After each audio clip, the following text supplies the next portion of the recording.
Shelters are important in rural community because we provide safety and access to supports to people that are living in rural community or sometimes remote communities.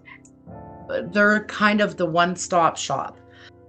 So we cut down barriers to them, obviously accessing services and having to travel great lengths to get supports and find safe housing when they're trying to leave an abusive relationship.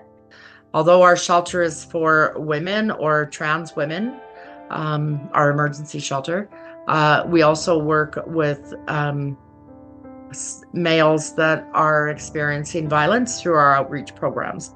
So, because it's one-stop shop, we also work with those experiencing homelessness, or if they're vicariously housed, because people that are marginalized, living in poverty, living on the streets or couch surfing.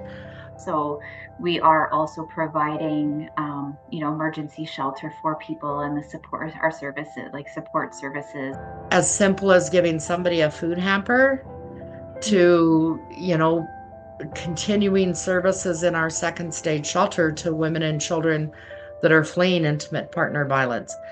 So, a lot of the unique challenges that women face in rural communities specifically, for sure, is extreme isolation. It's very easy to become isolated.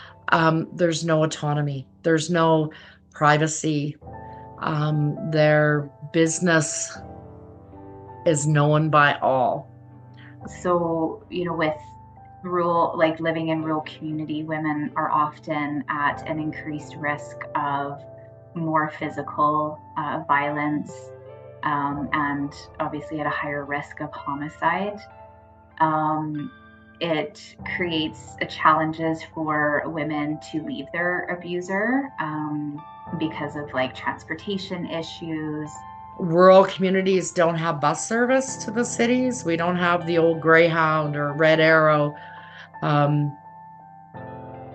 We've run into quite a few cases where, the taxi service isn't even running, or a taxi won't even go and pick them up, depending on where they're located, or if they do go and pick them up, it's like a $200 cab ride.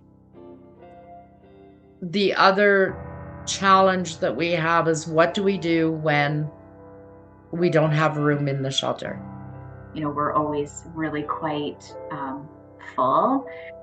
So that creates a challenge. Because we are the only place in town, only place in the county. Actually, we're the only place in West Central Alberta. Then what do we do?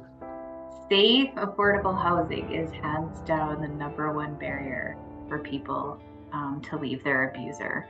So women that come here end up homeless. They don't have a place to go back to. So they have to find a place to live. And affordable is like a lot of the times is subsidized housing. A lot of the people that come into shelter can't afford, $15, $16, $17, $100 a month rent, or $2,000 a month rent. So those are kind of our challenges. We actually started a housing program within our shelter almost 10 years ago because our women were really struggling. So to find rentals, so they would phone a landlord and say, I'm in the women's shelter and I have whatever children.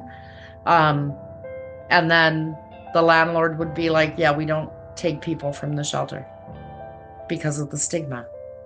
We don't want that security risk, or, to come to because it's a small community. Everybody knows where everybody is. So for us, we were founded in the honor of Jessica Martel, who was murdered in Warrenville. And her mom Lynn had a vision to build safe housing, or provide safe housing for people that are fleeing domestic violence, because they obviously didn't want something like that to happen again. And the community turned Lynn's vision of having this small little kind of bed and breakfast type house to a 35 bed emergency shelter. So I think, our work does bring community together. We do increase safety in the community as well. We have community members that'll just walk in with toilet paper, right? Like, because we need toilet paper. Or the elementary school kids in the fall will do a hat and mitt and scarf drive for us, and they'll show up with all these hats and mitts for kids, right? We are very blessed in our community with all of the community support that we get, and I don't know how we would do it without the community support.